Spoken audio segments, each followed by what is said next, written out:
Hello and welcome. This VPAL signature event is brought to you by Harvard's Office of the Vice Provost for Advances in Learning in partnership with the Harvard Alumni Association.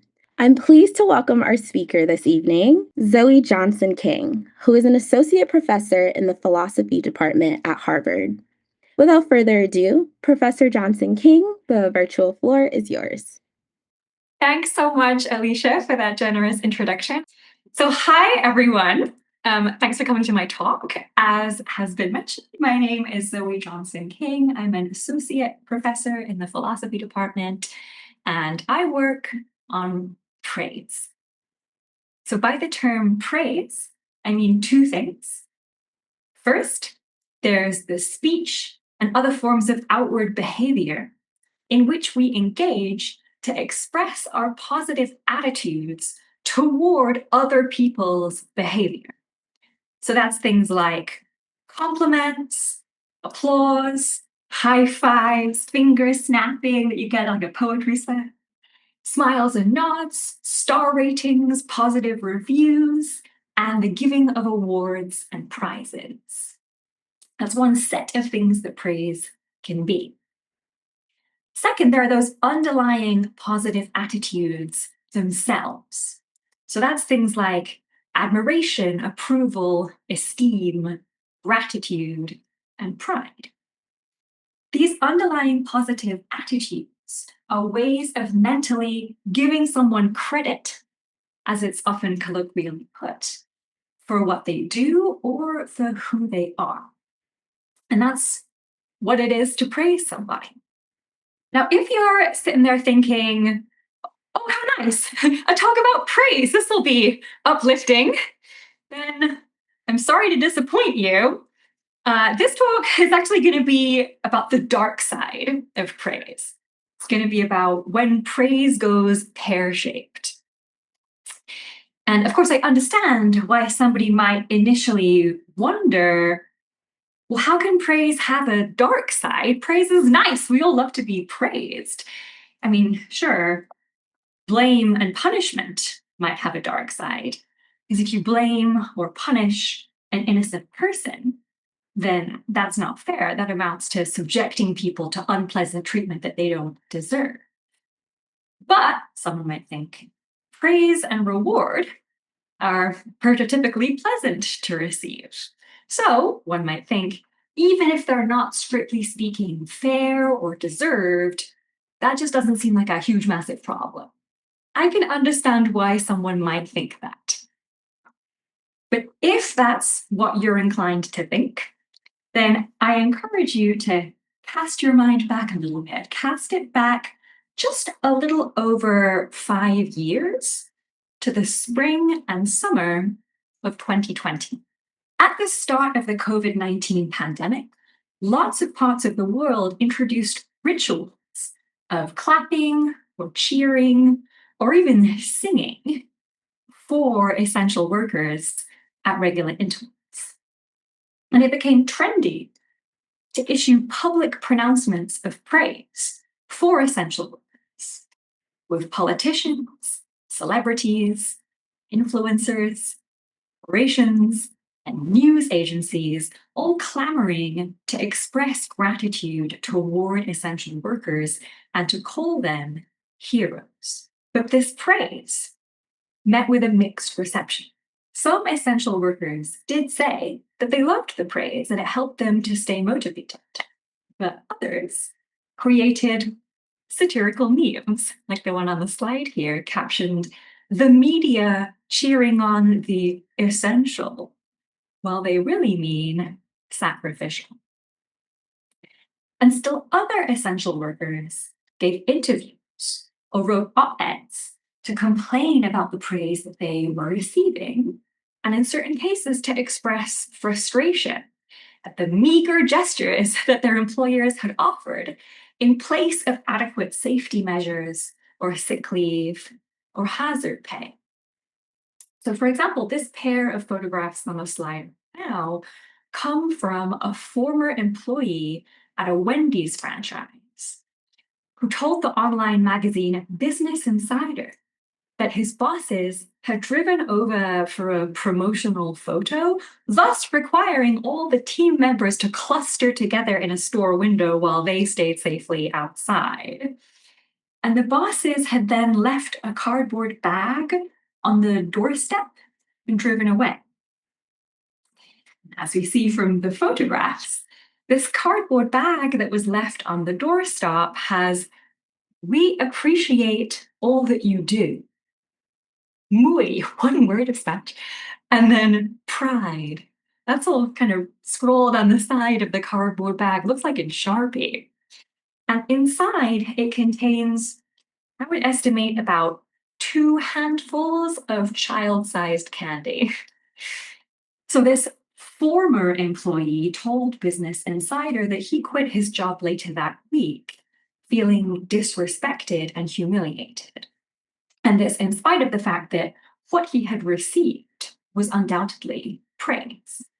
Around the same time period, we also saw some more poignant remarks and some expressions of genuine anger. For example, one Reddit user posted, "I'm sick to death of the hero narrative."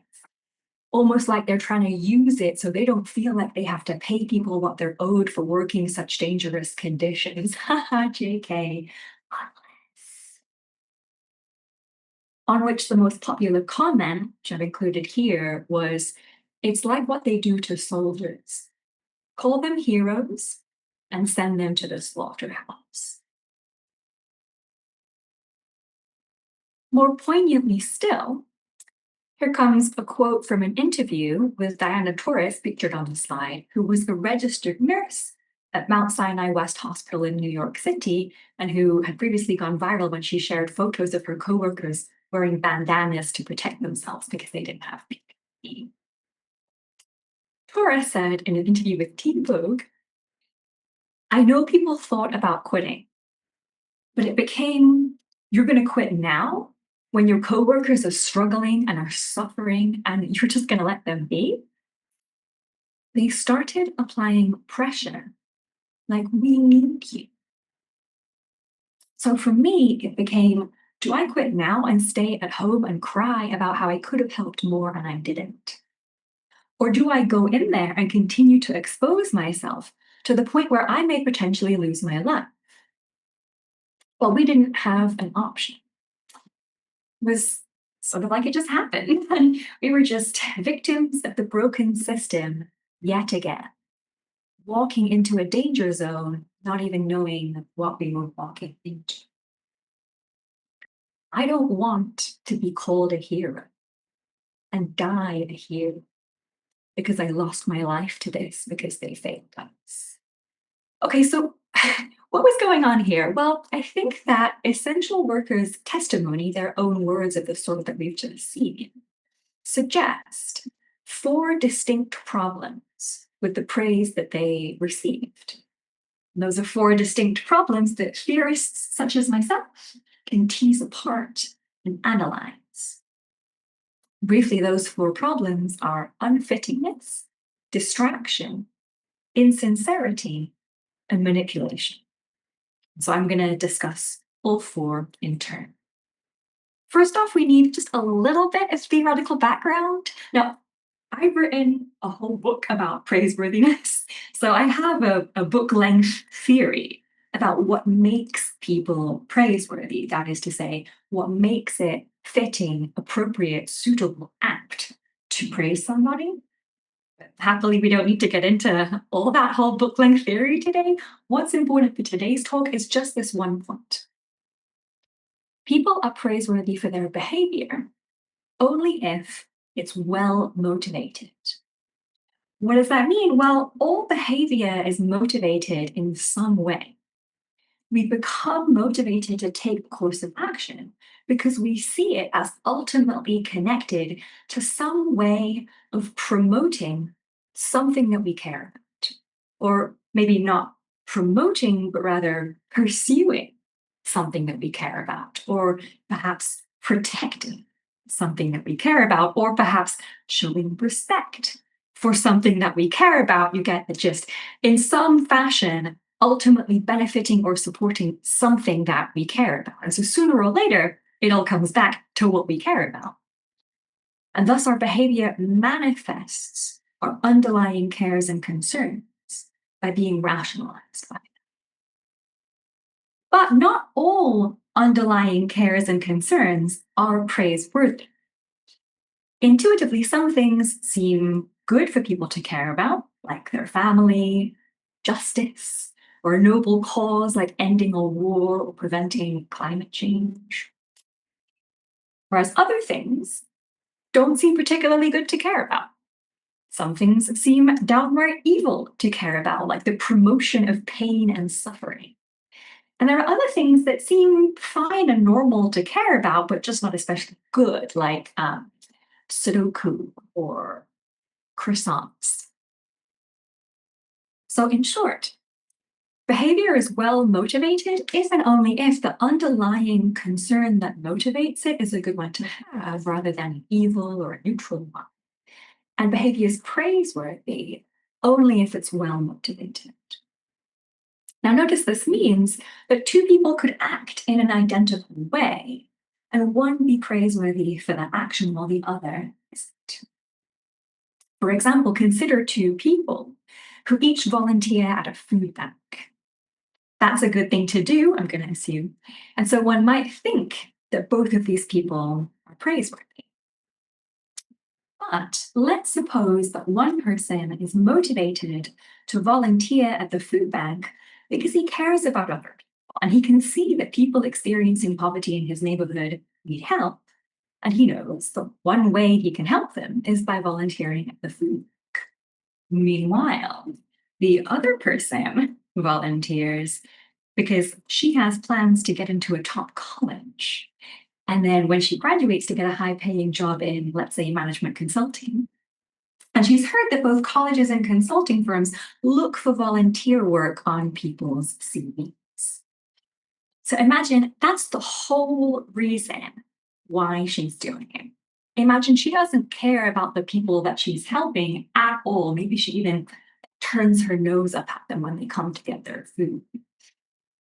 In that case, this person would not be praiseworthy for her volunteer work because it's not well motivated. It might be a good thing to do, but she's not doing it for the right reasons.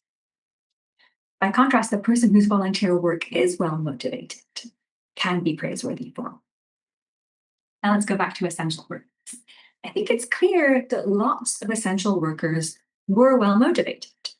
Lots of essential workers during the pandemic were pretty upbeat about their work's positive impact, and especially about the importance of repeated marginal contributions to the sustained, smooth functioning of our basic social institutions at a time of unprecedented global turmoil.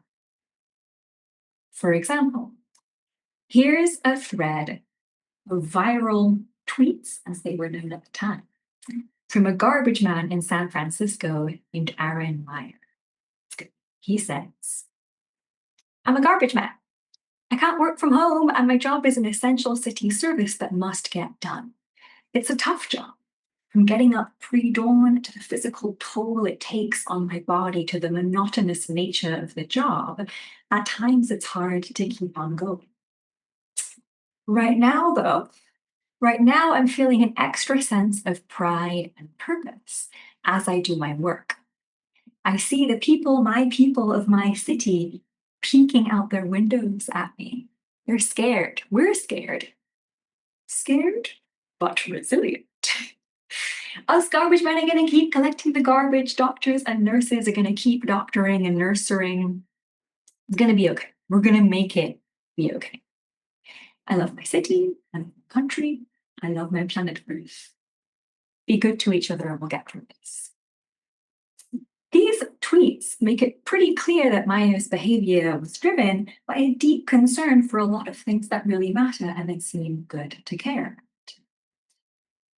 But it's important to remember that essential workers are a heterogeneous group. And not all of them were as cheerful as that guy. For another example, here on the screen now is part of an interview that a Kroger employee gave to the Washington Post.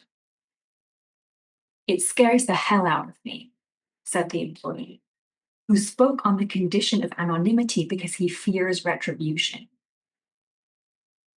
We're terrified, but what choice do we have? We're college students, or we're parents trying to raise kids. We need the paychecks.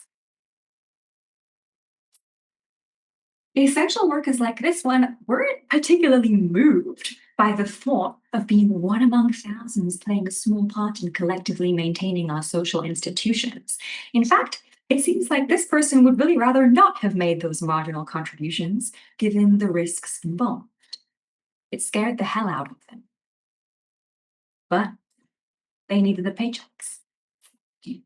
So it's this kind of essential worker that the Redditor was talking about when they said, we're not heroes, we just have no choice.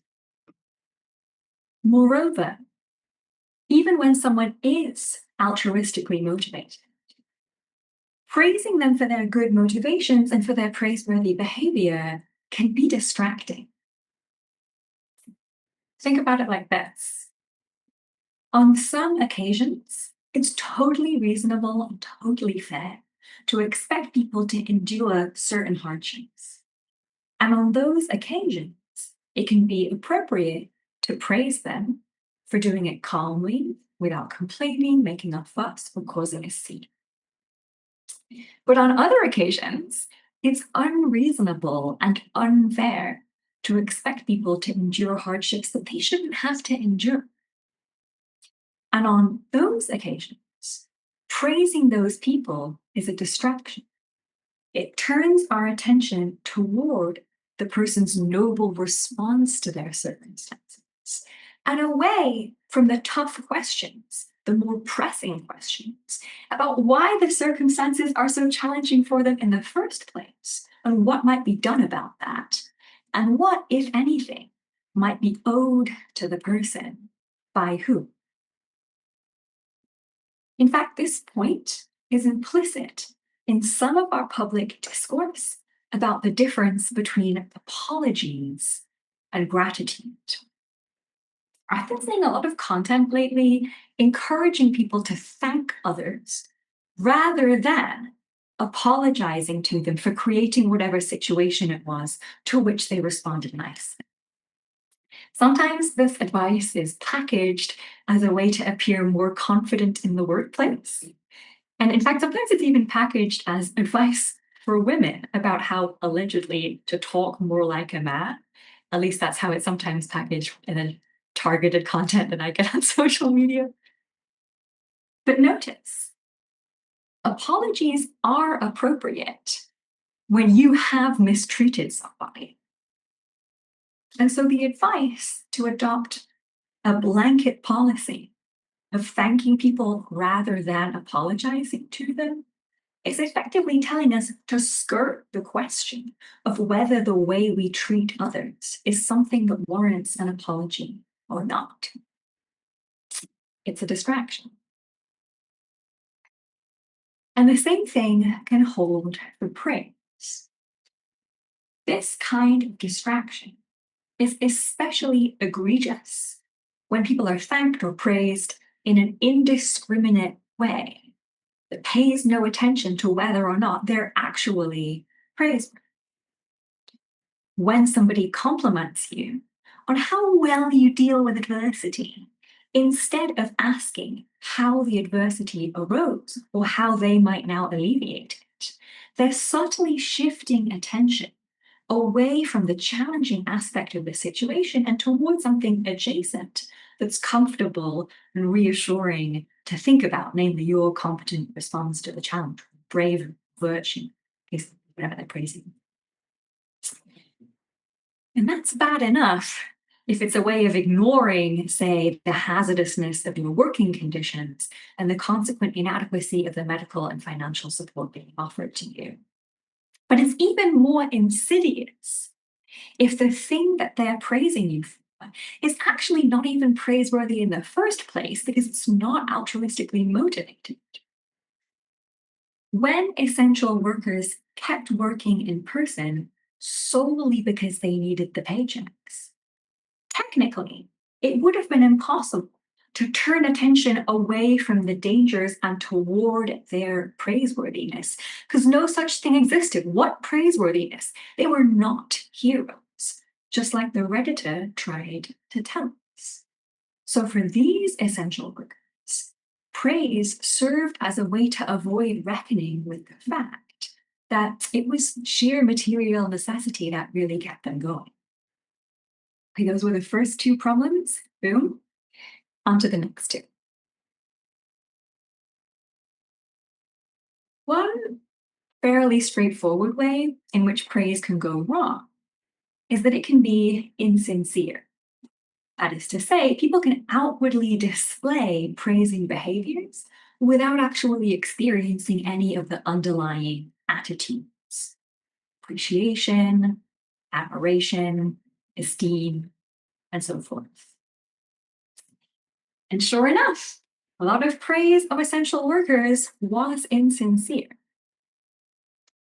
Cursory acknowledgements of their toil and our indebtedness became a trend at the start of the pandemic, and then more of a ritual performed by organizations and public figures, largely for the sake of keeping up appearances. In fact, when essential workers snarkily observed that they were receiving paltry tokens like the bag of candy instead of real medical and financial support, the point was that the positive attitudes supposedly thereby expressed were suspiciously selective and fleeting, which suggested that their praisers, the people doing the praising, were just jumping on a convenient bandwagon or paying lip service to their cause, rather than being genuinely committed to it. But not all insincerity is created equal, sometimes worse than others. For example, remember the advice to thank people for their patience rather than apologizing to them. A cursory, no thanks for your patience, might be like a little bit annoying if it seems insincere. But that's not half as bad as if it seems like this phony gratitude is being deliberately, tactically, strategically deployed so as to discourage you from asking for an apology or some compensation. That would be manipulation. The issue here is that saying thanks for your patience, or you're a hero, or we appreciate all that you do, boy, all that sounds nice, but it's actually quite vague. It leaves the underlying values and expectations ambiguous. But as we noted earlier, it is sometimes reasonable and fair to expect people to endure certain hardships for the sake of something that really matters at stake in their circumstances. Whereas other similar expectations can cross the line into what's unreasonable and unfair. Praising in a vague and ambiguous way leaves it unclear exactly where the boundary lies between a degree of personal sacrifice that's praiseworthy and a degree of self-abnegation that's unreasonable, unfair to expect of people. So here's the problem. When we're talking about praise that really is fitting, we're talking about praise of altruistically motivated people who choose to endure certain hardships because they care about and are committed to the values at stake or the humans whose lives are at stake. So that's people like the garbage man and the registered nurse who we heard from earlier. And when we praise such people, what we communicate is that their care and commitment is a good and praiseworthy thing, which it's true, it is a good thing. But if our praise is vague and ambiguous, then it leaves unclear exactly how much care and commitment is expected of the agent. And it leaves unclear exactly how many and which kinds of burdens it would be fair to expect the agent to patiently bear for the sake of whatever's at stake in her circumstances. And when those expectations are left unclear, a conscientious person who really does care about the values and the people at stake might well be inclined to err on the side of caution and to choose to keep bearing more and more burdens, whichever ones come her way, potentially long past the point of what it's actually reasonable and fair to expect of her.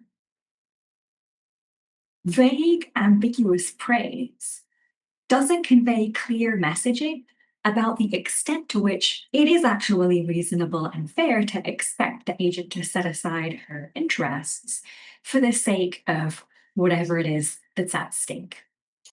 Instead, it conveys the message that it's good to be stoically self sacrificing, apparently without limit, because no limits are mentioned. That's the problem. And, nobody wants to be a bad person, especially with respect to causes or values or people that we actually really care about and actually are committed to.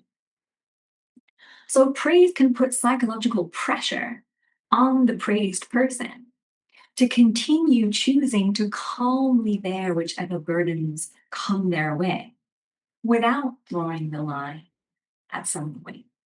And indeed, without even thinking about where that line ought to be. Those were the second two problems.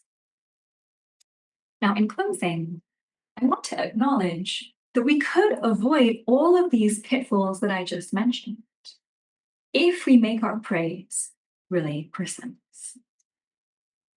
Rather than just saying, oh, thanks for all that you do, we could name the specific values at stake in people's circumstances. And we could praise them for being sufficiently committed to those values, to be willing to endure hardship in the specific way and to the specific degree that actually is reasonable and fair to expect of them. That wouldn't manipulate because it would be clear about exactly what it's reasonable to expect. And nor would it distract because it would name the particular hardships that we're praising the person for taking on and thereby call attention to them rather than away from, rather than drawing attention away from.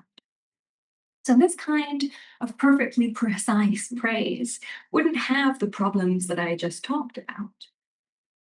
As a result of which, it might look like this is the way to go. You might be thinking, oh, okay, this is the positive recommendation at the end of the talk. Sorry to disappoint you. It should be borne in mind that precise praise introduces problems of its own. And there are basically three types of problem to think about here. First, in order to be accurate, precise praise would have to be pretty invasive. If we're going to figure out exactly how praiseworthy somebody really is, then we're going to have to know a lot about their motivations. And that's quite difficult to figure out without prying very deeply into their private thoughts and feelings. Sort of unclear how we would even find that out. You can't just kind of scan people's brains. You can't necessarily ask them because there are tempting reasons to engage in self-deception. So they might not even be aware themselves of the degrees of motivation that they have on which their praiseworthiness depends. That's one kind of problem.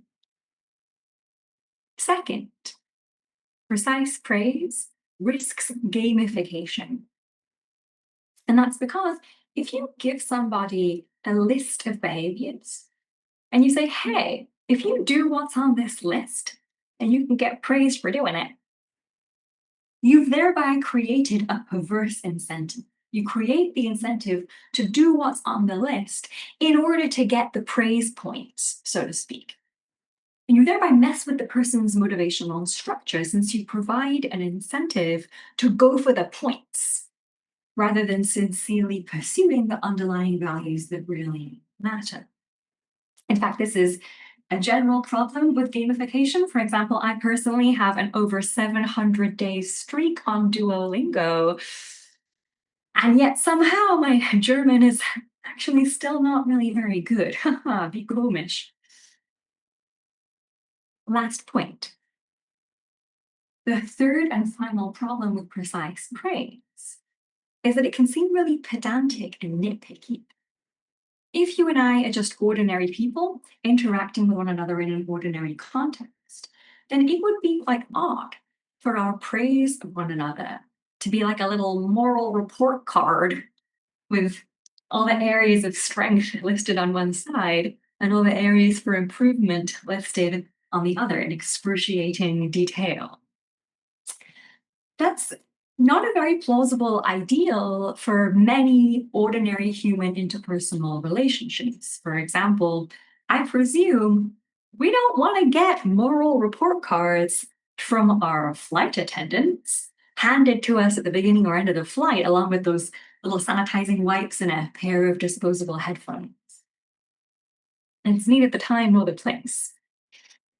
And so, perfectly precise praise, although it would avoid distracting and manipulating, is often just conversationally inappropriate given the context. Now, none of the foregoing implies that we should never praise anybody. I think that's far too strong of a conclusion to draw. People sometimes do good stuff. People sometimes care about the right things. People have good motivations. People are praiseworthy and they deserve credit for that. So surely we should sometimes praise some people. It's just going to be tricky. Decisions about when and how to praise will have to navigate between the pitfalls of distraction and manipulation on the one hand, and invasiveness, gamification, and pedantry on the other. And that's a tough line to walk that I think we just have to try. And I hope that increasing our awareness of the various pitfalls between which we have to navigate when engaging in praise will help us to chart our way through this murky terrain a little more carefully. And that's all I have for today. Thanks for listening. If you want to learn more about praiseworthiness, you can buy my book. It comes out in November, The Perfect Holiday Gift, and it's going to be with Oxford University Press. Thanks for listening. Thank you, Zoe. We have some questions in the Q&A box. Excellent. All right, let's see. Anonymous attendee asks, how do you appropriately congratulate, thank, or praise someone publicly without it being cringe or offensive or awkward? On the flip side, how do you receive such congratulations, gratitude, and praise, again, without feeling cringe, awkward, imposter syndrome, etc.? This is an excellent question. I don't know whether you can tell from my bizarre transatlantic accent, but I'm British. I spent 25 years of my childhood, adolescence, and early adulthood in England, which is a place where people are even more awkward than in the United States. And there's very little public praise that goes on in that cultural context. I was kind of surprised to learn when I moved to America and started receiving my first sort of sincere, outwardly expressed compliments that was a thing here. I think that if we altered our broader cultural norms to make it less unusual and less bizarre to express praise, not necessarily for huge heroic kinds of actions, but perhaps just for small acts of kindness or little things that we appreciate about one another, then we would kind of engage in the analogous phenomenon to exposure therapy when you have a phobia, to desensitize ourselves to the feelings of cringiness and awkwardness. They just come from unfamiliarity and lack of a script. You're like, oh God, what do I do now? How do I respond? And then you sort of, cast desperately around something to say, and you find yourself weirdly complimenting the other person back, and you're like, oh, I like your shoes, or something. If we had more practice and we had better scripts, better repertoires, and our sort of mental lists of actions we might perform, then this would come more naturally to us. And so I just think that the solution is to do more praising. The solution is to get better at it, and maybe to be somewhat more specific if we can, without the gamification, the pedantry, and the invasiveness. So people have a clearer idea of the kinds of things for which you can praise people and the kinds of responses that are conversationally appropriate. We just need practice. We need more experience and also more models, more conversation about the nature and norms of praise. So I think. Another anonymous attendee asks, can calling someone a hero unintentionally shift responsibility away from institutions or systems that should have protected or supported them? Yes. I'm not sure at what point in the talk this question was posted, but that's exactly my point. When I say that praise can serve as a distraction, this is exactly what I have in mind. And I would actually slightly disagree with the anonymous attendee. I think often calling someone a hero has the unintended effect of shifting responsibility away from institutions or systems that should have protected or supported them. Sometimes it might even be intentional. In some cases, if you think, for instance, back to the essential workers and the COVID-19 pandemic, I suspect that there were some shrewd and judicious decisions being made by people who could have increased the hazard pay, provided more sick leave, provided more time off, people who could have reduced the riskiness or the burdensomeness of the behaviors for which they were praising people, and realized that if instead they can put psychological pressure on the same people to the point where they feel so guilty about the prospect of doing anything other than continuing to work that they choose to continue to work in spite of the risks, the costs, the burdens. Doling out that praise and applying that pressure is a much cheaper alternative to actually providing the robust financial and material support. So the cynical part of me suspects that while some uses of the hero narrative unintentionally shifted attention away like that, others might have been intentional. Clearly that's worse. All right, I'm going to move on to the next question. Another anonymous attendee asks, how do expressions of gratitude, like public praise, interact with or potentially replace more tangible forms of support, like fair pay or policy change? Yeah, this is a very similar question. And I think just to add to what I've said before, if you remember the quotation from the registered nurse, Diana Torres, who at the end puts the point so succinctly and so well when she says, I don't want to be called a hero and die a hero because I lost my life to this because they failed us. I think we can understand that as highlighting a few of the different pitfalls that I mentioned. There's the distraction, like I said in response to the previous question asker, but there's also a second factor going on where the hero narrative and the repeated expressions of gratitude and the repeated emphases of the extent to which the work was essential. When Victoria said they started applying pressure like, we need you. The emphasis on how sorely needed the person's work is not only distracts, but it can also discourage them from calling attention to the problems that they face, to the hardships, and to the need for workplace improvements. And that is closer to the manipulative aspect. Thought as well, just like you don't want to be a bad person, you don't want to say no at a certain point, refuse to bear burdens or expose yourself to risks past a certain point for fear of showing that you're thereby inadequately committed to the values at stake. Just as that happens, so similarly, can you be discouraged from calling attention to the risks and costs that you're facing, since that also just demonstrates that your commitment, your concern has some limits. It's not, totally unbounded. And when praise and gratitude is expressed in this blanket way that ignores or avoids engaging with the more specific questions about exactly how much and what it is reasonable to expect of people, it blurs that distinction. And so it can make people feel nervous about asking for improvements, pointing out the benefits, burdens, admitting to their reluctance.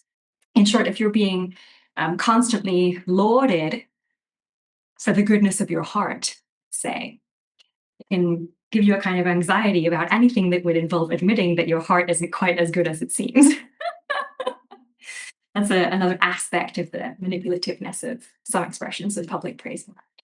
Another anonymous attendee asks, Are there ways we can ethically express gratitude that avoid the pitfalls of problematic hero narratives? Good question. I would love for people to do that. So the final part of the talk addresses this concern. I think that we can avoid the twin pitfalls, the kind of 1-2 punch of praise that simultaneously distracts and manipulates by being more precise, by engaging in actual dialogue about how much it is reasonable and fair to expect of people under the circumstances, given their skills, given their position, and given the risks and burdens involved, and then praising people in a more specific way for being willing to put up with X, Y, and Z, but not leaving it completely unbounded how much more and how and what else it would be appropriate for them to put up with. The tricky thing is just going to be that that kind of more precise praise risks the other pitfalls that I mentioned towards the end, the gamification, the invasiveness. What's the third one? Oh, right. The feeling of it being pedantic and nitpicky. That I think is particularly concerning if we have a whole group of people who are engaging in praiseworthy behavior. And technically, if you were to somehow scan their brains and discover that their levels of motivation, you would discover that they're all like pretty committed. And one is just a little bit more committed than the other. It would avoid the pitfalls of distraction and manipulation to say something like, wow, you guys are all just like so awesome for being willing to put up with XYZ. And you there, this one, this person here, they're just slightly more awesome than the others for being willing to put up with XYZ and ABC. That's kind of like unnecessarily divisive. You know, it's like an Orange Theory class, but for morality. So, in short, I think there are ways to avoid the twin pitfalls of manipulation and distraction. But there's a delicate balance to be struck because there are other pitfalls associated with being more precise in our praise. So that's why we have to navigate between those sets of pitfalls. And another question, another anonymous attendee asks, how might your framework for praiseworthiness apply to other groups or situations like whistleblowers, activists, or public figures? Great question. I do think that this framework can extend fairly broadly.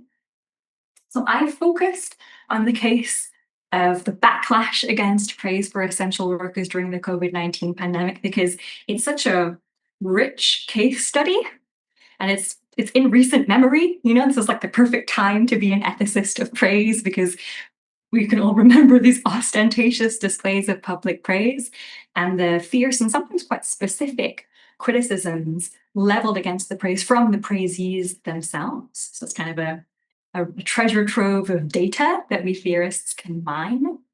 But I don't think that that 1-2 punch of praise that simultaneously distracts and manipulates was anything particularly new. It certainly isn't confined to the case of essential workers during a pandemic, although they were particularly well placed to call attention to those problematic aspects of their praise because suddenly the spotlight was on them. And, you know, many did try to do so. And so those of us with interest in the ethics of praise would be wise to listen.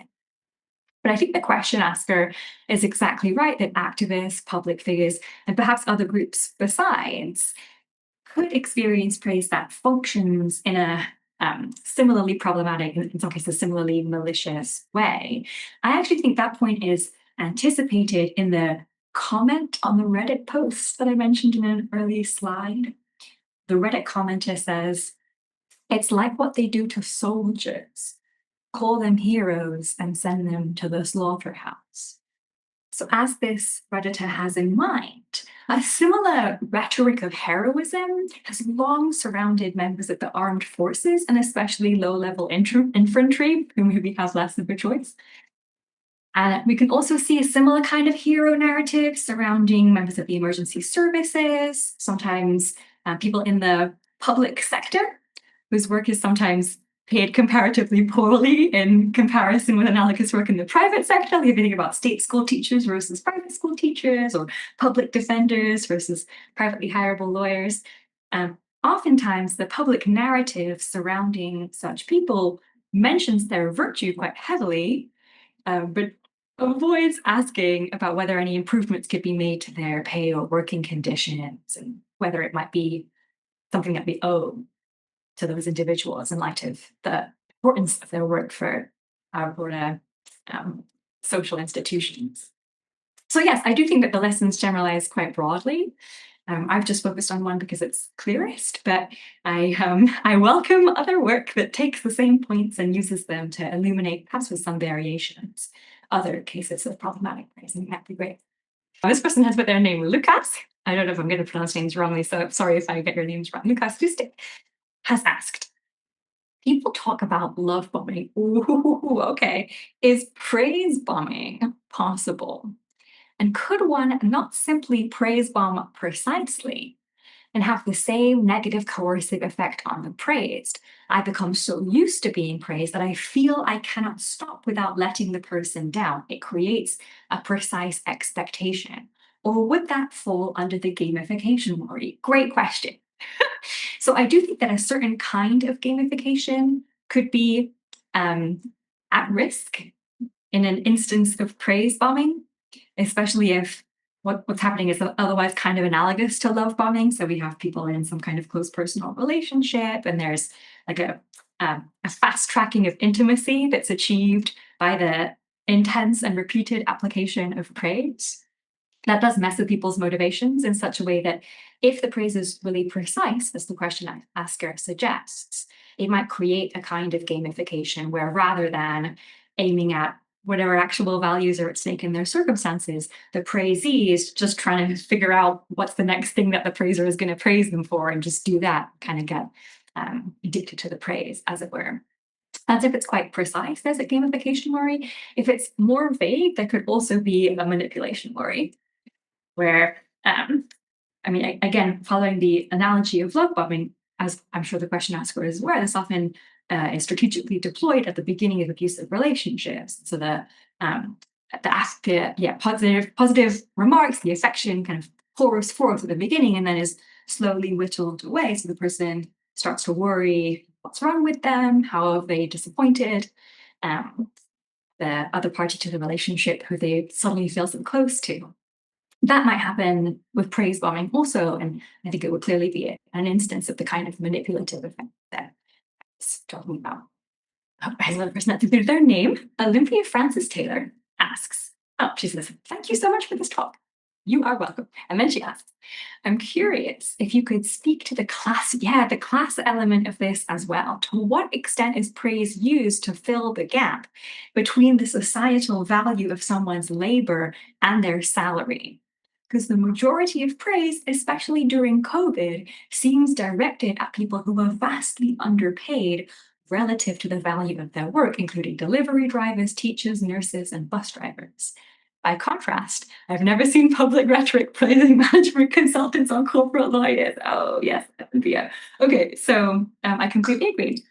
In the chapter from which this work is taken, which is the final chapter of my book, there are lots more quotations from other essential workers, including, there's definitely a bus driver in there. There's a trucker, I believe, a couple more nurses, one doctor also. I think it's important to bear in mind that there was a lot of praise, again, kind of blanket praise directed toward people involved in the medical system in some way. So that includes those who have enough capital, those who have enough savings, those who own property, or whatever the case may be, in such a manner that they could choose to stay home, or maybe even, if they were at risk of losing their job, if they chose to stay home, they could lose their job and they would be okay, So it's clearer in those cases that rather than sheer material necessity, it was more like pure altruistic motivation that kept them going. Some doctors, some surgeons, some medical workers fall in that category. But the same blanket praise was applied indiscriminately to people in that category and to nurses like Diana Torres and to the hospital janitors, the cleaners, the receptionists. That we weren't really drawing many fine-grained distinctions. So it seems, if anything, like the socioeconomic impacts on people's motivations were just kind of being ignored. They were part of the cracks that we were papering over. But I very much take the point that sometimes praise is used to fill the gap between the societal value of someone's labor and their salary. And that dovetails with the other examples of cases in which praise can be simultaneously manipulative and distracting that I gave in response to the previous question asker. A lot of those are relatively low paid, working class or lower middle class occupations. Sort of reminds me of the phrase, virtue is its own reward. And so I don't know where we have that phrase. It's like we say that as if we were sort of carefully avoiding associating more tangible rewards with virtue, as if our doing so would taint it somehow. I think it would be great to think about what other rewards for virtue we could come up with, especially insofar as the virtue is not just a sort of random one-off kind gesture, but something that is essential for the preservation of our basic social institutions. So I completely agree with the question asked. Another question. Indiva Krishna says, thank you, Professor. You're welcome. Because I had learned a little more about the thin line between right praise and not. Kindly summarize again, what are the 3 actions which I should not be seen doing so that my team leaders learn from me how to avoid false or wrong praise? Okay, here's the key takeaways. So we want to, some things are pretty easy to ensure. We want to make sure our praise is sincere. So don't praise someone if you're not actually feeling any of the positive attitudes toward them. No admiration, no esteem, no approval, none of that stuff. Well, and don't praise that person. That would be insincere. And the fittingness point is also, it can be a little harder to apply, but in theory, it's easy to understand. You want to praise someone who actually is praiseworthy. So you want to understand, you want to praise someone who's doing the right thing, yes, but also for the right reasons, who has the right kind of altruistic motivations. And you want to avoid praising someone who's just doing what they're doing because they have to, because they have no choice. Once you've cleared that bar, you've got someone who's actually praiseworthy and you actually feel those positive attitudes toward them, then there's the further sets of pitfalls to navigate between. So you want to make sure that you avoid praising in a way that is a distraction, that distracts away from the challenging circumstances that they face to which they respond praiseworthily. And you want to make sure that your praise is specific enough or has enough acknowledgement of the limits on what you could ask of the person to avoid manipulation.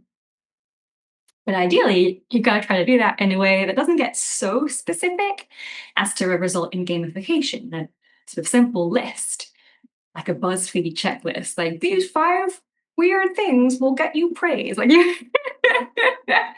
want to communicate what the underlying values and expectations really are, what really matters here, as opposed to focusing just on a checklist of behaviors. That would be gamification.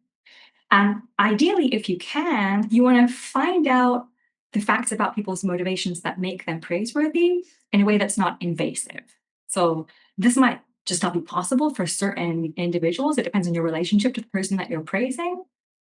But you want to avoid, if you can, prying into their thoughts and feelings to find exactly how praiseworthy they are in a way that would invade their privacy. Exactly how much that prohibits and what it is consistent with is going to vary a lot depending on the relationship to the person. So we got distraction and manipulation on the one hand, and we got gamification and invasiveness on the other. Those are the pitfalls between which to navigate. If you guys have more questions that I didn't get to, I think there were maybe a couple more that we haven't had time for, you should feel free to email me. You can find my email address on the Harvard Philosophy website or on my personal website. If you just Google Zoe Johnson King, I think I'm the only person with my name. So it should be pretty easy to get a hold of me if you would like to. And thanks so much for asking so many questions. I'm surprised that we actually didn't have enough time to get through everything. Thank you. Thank you, Zoe. And thank you all for joining us tonight.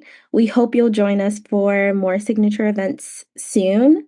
Information on upcoming events, as well as recordings of past ones, can be found at vpal.harvard.edu/vpal events. Thanks, everybody.